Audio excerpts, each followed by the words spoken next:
Hello दोस्तों, मैं हूं मोनू और आप देख रहे हैं मोनू मनोरंजन टीवी पर टीचिंग लर्निंग सीरीज। दोस्तों, आज मैं आप सभी के लिए परमाणु संरचना एटॉमिक स्ट्रक्चर के बारे में बताने जा रहा हूं। मुझे उम्मीद है कि इस टॉपिक से जितने भी इम्पोर्टेंट क्वेश्चन बनेंगे वो आप लोग को बिल्कुल कंप्लीट हो जाएंगे। तो चलिए इस वीडियो को आज शुरू करते हैं। वीडियो तक अंत तक बने रहें। देखिए, परमाणु संरचना एटॉमिक स्ट्रक्चर। परमाणु होता क्या है? परमाणु वह सूक्ष्म से सूक्ष्म कण है जिन्हें विभाजित नहीं किया जा सकता है, जिन्हें तोड़ा नहीं जा सकता है, परमाणु कहलाता है। देखिए, इसके तथ्य पर कई महाविद्वानों ने अपना अपना तर्क दिए हैं। जैसे डाल्टन की परमाणुवाद सिद्धांत की अगर बात हम करें तो डाल्टन ने बोला कि परमाणु वह सूक्ष्म कण है जिसे दो हिस्सों में इसे विभाजित नहीं किया जा सकता, इसे तोड़ा नहीं जा सकता। लेकिन आधुनिक अन्वेषणों के आधार पर हमारे आधुनिक अन्वेषण नए नए जो विचारक आए हैं, जो उन्होंने दिए, उन्होंने आधुनिक अन्वेषणों के आधार पर बताया गया कि परमाणु को विभाजित किया जा सकता है। परमाणु को विभाजित किया जा सकता है। उन्होंने 3 मौलिक कणों में परमाणु को बांटा और 3 मौलिक कण का निर्माण हुआ। अब नई आधुनिक अन्वेषणों ने 3 मौलिक कणों का निर्माण किया। वो इलेक्ट्रॉन, प्रोटॉन और न्यूट्रॉन।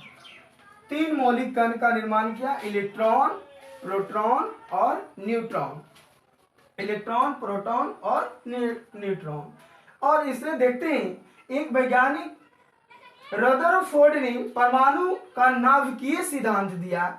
उन्होंने कहा, क्या कहा कि जो परमाणु का आकार जो होता है वो गोलाकार होता है। यहाँ देखिए, जो परमाणु का आकार होता है वो क्या होता है? गोलाकार होता है। देखिए यहाँ स्ट्रक्चर में देखिएगा, ये परमाणु का आकार उन्होंने बताया कि परमाणु का आकार जो होता है वो क्या होता है? गोलाकार होता है। जिन्हें वो इतना सूक्ष्मतम कण है जिन्हें हम अपनी आंखों से नहीं देख सकते हैं और उन्हें तोड़ा नहीं जा सकता। लेकिन आधुनिक अन्वेषणों ने उन्हें बोला कि विभाजित किया जा सकता है और उसके लिए 3 कण का निर्माण किया, इलेक्ट्रॉन, प्रोटॉन और न्यूट्रॉन। आगे ध्यान दीजिए, रदरफोर्ड ने कहा कि परमाणु का आकार जो होता है वो क्या होता है? गोलाकार होता है। परमाणु का आकार जो होता है वो क्या होता है? गोलाकार होता है। परमाणु का अधिकतर जो भाग होता है वो क्या होता है? खोखला होता है। परमाणु का अधिकतर भाग क्या होता है? वो खोखला होता है। ऐसा रदरफोर्ड के नाभिकीय सिद्धांत में बताया गया कि परमाणु का जो आकार होता है वो गोलाकार होता है और उनका अधिकतर भाग जो होता है वो क्या होता है? खोखला होता है। परमाणु का जो सारा भार जो होता है उसके केंद्र में होता है, जिसे नाभिक कहा जाता है। परमाणु का जो जितना भी भार होता है उसका केंद्र में होता है और वही केंद्र को क्या कहा जाता है? नाभिक कहा जाता है। जैसा कि आप फिगर में देख सकते हैं कि न्यूक्लियस कहा जाता है। परमाणु का जितना भार होता है वो सभी भार जो है उसके केंद्र में होते हैं, इसलिए उन्हें नाभिक यानी कि न्यूक्लियस भी कहा जाता है। देखिए, परमाणु का जो नाभिक का जो होता है वो धन आवेशित होता है। परमाणु के नाभिक जो होते हैं वो क्या होते हैं? धन आवेशित होते हैं।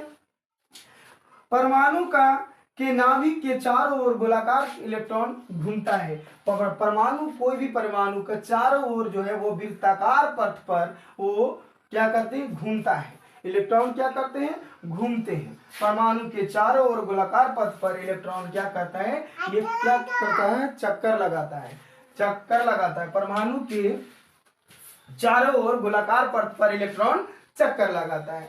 परमाणु के नाभिक में प्रोटॉन और न्यूट्रॉन रहते हैं। यहाँ देखिए, परमाणु के जो नाभिक होते हैं उनमें न्यूट्रॉन और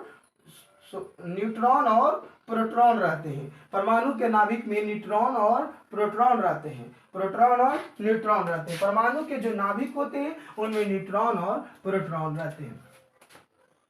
देखिए, आगे जो परमाणु होता है उसका जो उसके बाहरी कक्ष में जो इलेक्ट्रॉन जो है हमेशा घूमते रहता है। इलेक्ट्रॉन क्या करता रहता है? घूमते रहता है। इलेक्ट्रॉन पर ऋण आवेश होता है। इलेक्ट्रॉन पर कौन सा आवेश होता है? ऋण आवेश होता है। इलेक्ट्रॉन जो होता है ऋण आवेशित होता है, इलेक्ट्रॉन पर ऋण आवेश होता है। इलेक्ट्रॉन पर अगर हम आवेश की बात करें तो इलेक्ट्रॉन पर आवेश 1.6 गुने 10⁻⁻⁹ कूलाम होता है। इलेक्ट्रॉन पर आवेश जो होता है 1.6 गुने 10⁻⁻19 कूलाम होता है।